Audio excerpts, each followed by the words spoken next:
Hello, welcome to another module in this massive open online course.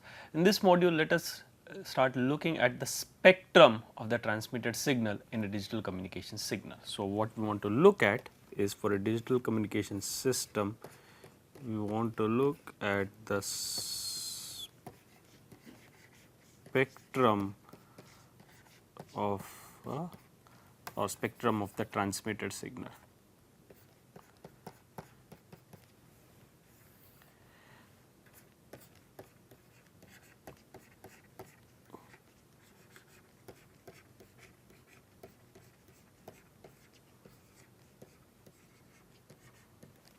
Spectrum of the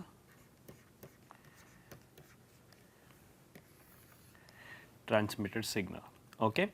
Now, we have seen that the transmitted signal x t equals summation, well, k equals minus infinity to infinity a k p t minus k t. A k is the, well, kth symbol, kth digital modulation symbol. This is pulse shifted by k t,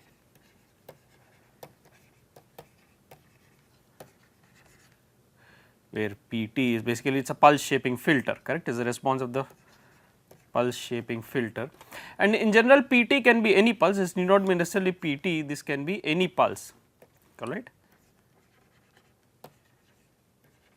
Although I am considering this specific example of p sub capital T t, which is the rectangular pulse, this can be any pulse. Okay. Now, the kth bit we have seen, the kth symbol. Now, kth bit equals 0 or 1, information bit can be 0 or 1, okay, and this is randomly, alright. So, it is random, it can randomly take either 0 or 1.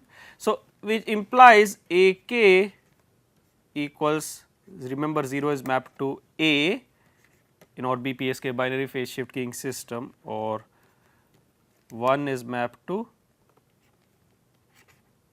minus a, correct, 0 is mapped to a, 1 is 1.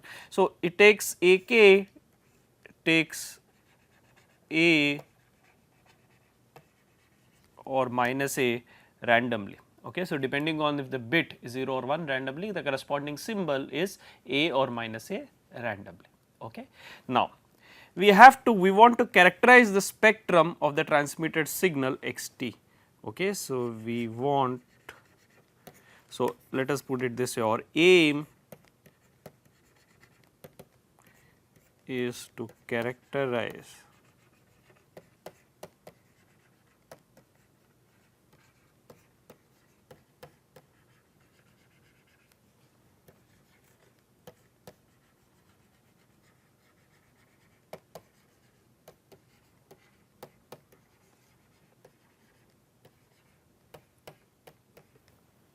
transmitted signal x t. Okay.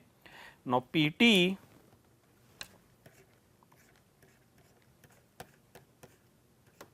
remember p t of t is the pulse 1, although we can choose any pulse, we are choosing this in this example, or 0, 1 for mod t less than or equal to capital T by 2, or 0 otherwise. Remember p t over t, we have looked at it several times, p t over t is pulse of height 1 from minus t by 2 to t by 2. So, this is your one of the pulses p sub t of t that can be chosen. Okay. And remember this p t of t, p sub t of t has the Fourier transform. We know from the theory of Fourier transform that this Fourier transform of this is t sinc f t.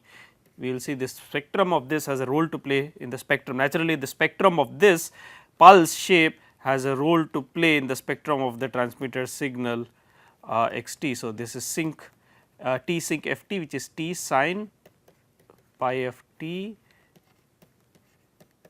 divided by pi f t. Okay. This we know from the properties of the Fourier transform and also from the previous course where we have explicitly derived the spectrum of this pulse. Now, we will invoke our knowledge of the properties of probability. So, since ak is random,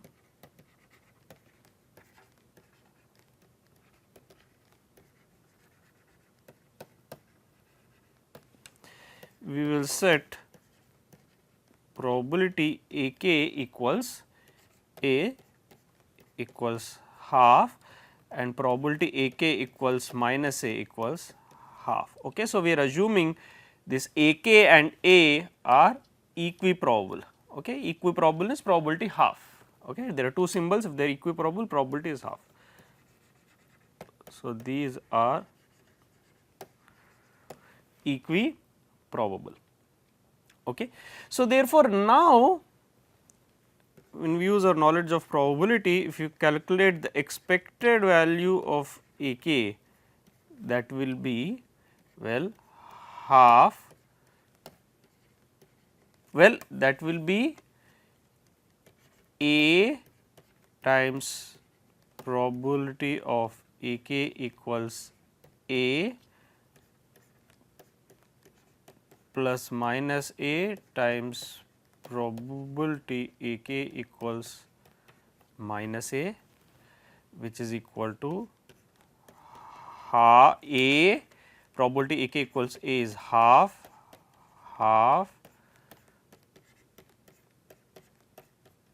plus minus a into half is 0. So, expected value of ak, this is equal to the average value of ak equal to 0. This has an interpretation. So, we are saying ak takes values plus a or minus a with equal probability half each. So, if you calculate the expected value of ak, what you can observe is that the expected value of ak is 0. Okay. Now, we will also assume that the symbols are independently distributed. Also assume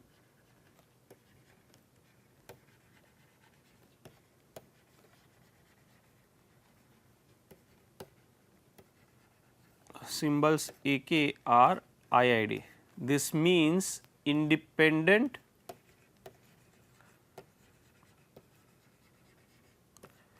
identically distributed.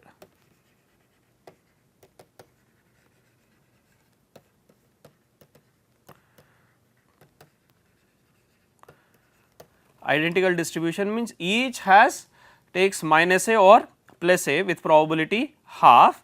Independent means basically these random variables are independent and it follows from independence that they are uncorrelated. Okay. Uncorrelated is a property. When the random variables are independent, then it follows that they are uncorrelated, that is, if you consider two symbols ak and am, expected value of ak into am if k not equal to m, this is equal to expected value of ak into expected value of am, and observe that both these quantities are 0, therefore, this quantity is 0.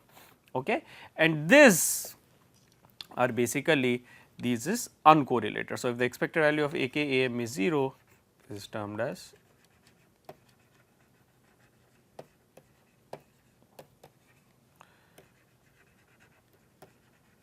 uncorrelated.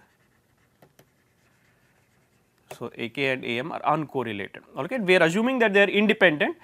Of course, from independence it follows that they are uncorrelated, which means expected value of ak into am is 0 if k is not equal to m. Now, if you look at, now let us go back to our transmitted signal x t equals summation k equal to minus infinity to infinity ak pt minus kt. Now, if I take the expected value, now we want to ask the question, what is the average value of this?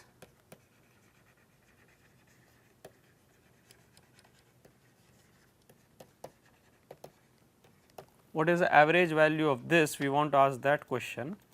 And you can see that expected value of AK, if you look at this, expected value of xt, the transmitted signal is, well, expected value of summation k equal to minus infinity to infinity AK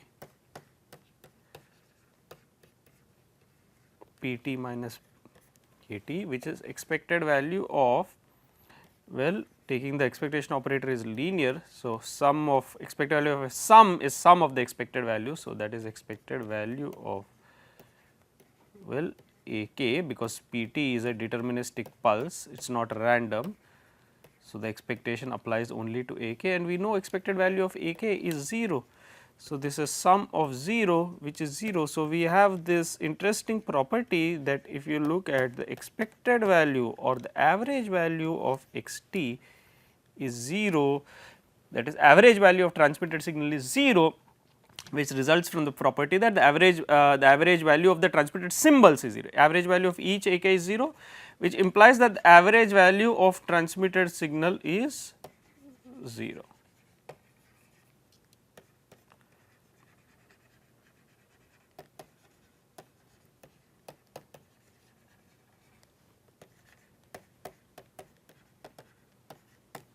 Average value of the transmitted signal xt is 0. Okay. Now, let us find the spectrum. We want to find the spectrum. So, let us employ a conventional approach.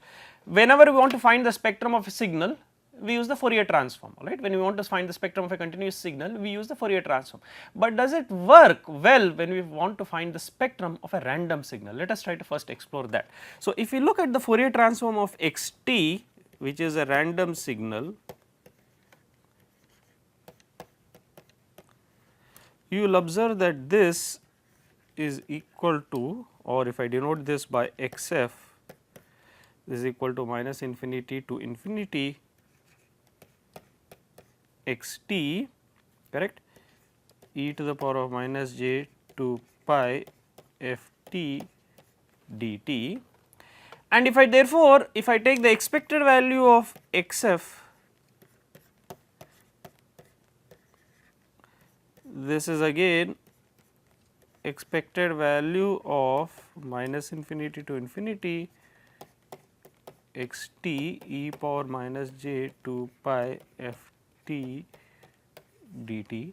Taking the expectation operator inside, since the expectation operator is linear, I can take it inside the integral. This is integral minus infinity to infinity expected value of xt e to the power of minus j 2 pi ft dt. Expected value of xt is 0, this is 0. So, which means that the expected value of the spectrum, we have a very interesting property, expected value of the average value of the spectrum is 0. It is very surprising. If we look at this, we can see that the average value of the spectrum is 0, or the average value of the Fourier transform of the transmitted signal is 0.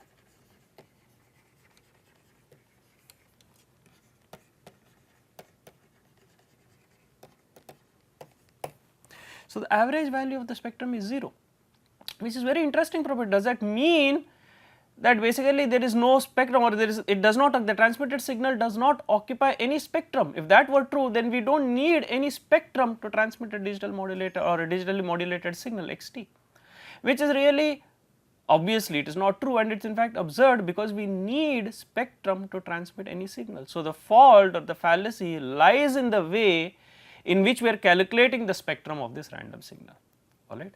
So, what we have to ensure, so what we have to do is to develop a technique, right, for appropriately calculating the spectrum of this random signal, alright. So, our technique is erroneous, and we have to develop or use a technique to calculate the spectral or the power in the various spectral bands of a random signal, and that is given by the power spectral density of the signal, Okay. So, what we want to calculate rather than a signal, so we want to, I want to emphasize here again, this does not mean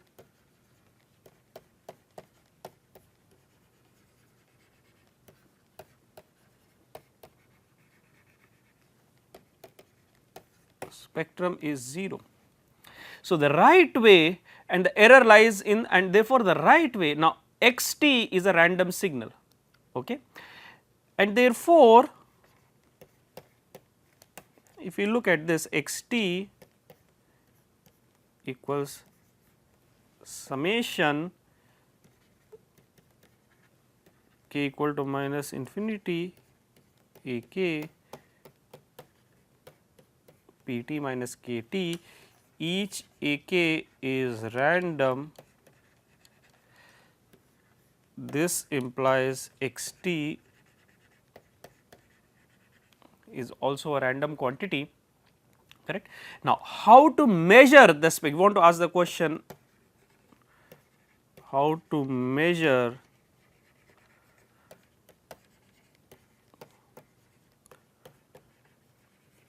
the spectral content or the spectrum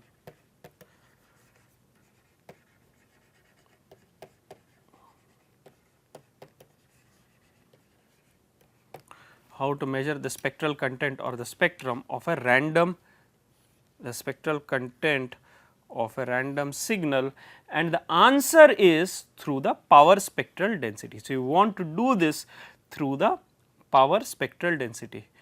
To do this, we want to use the concept of power spectral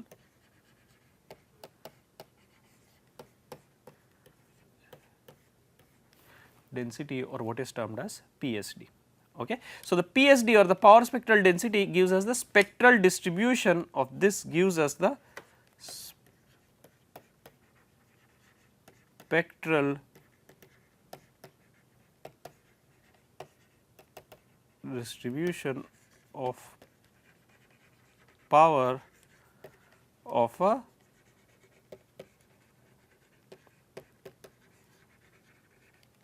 spectral distribution of the power of a random signal. However, first we have to compute for the power spectral density, we have to first compute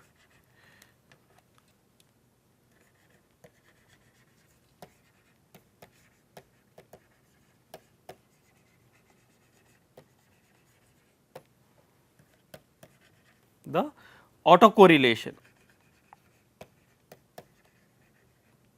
To compute the power spectral density, you must be familiar with this concept of autocorrelation. For the power spectral density is the Fourier transform of the autocorrelation, and this is defined as autocorrelation is expected value of x t into x t plus tau. For a wide sense stationary process, I will describe this again later. This is R x s of tau for a WSS process, for a WSS, that is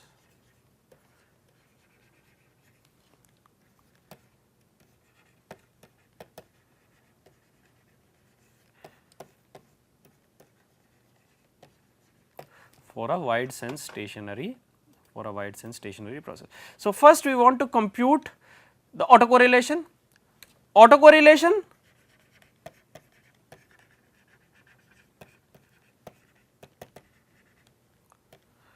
if you take the Fourier transform pair, that gives us the PSD, the power spectral density.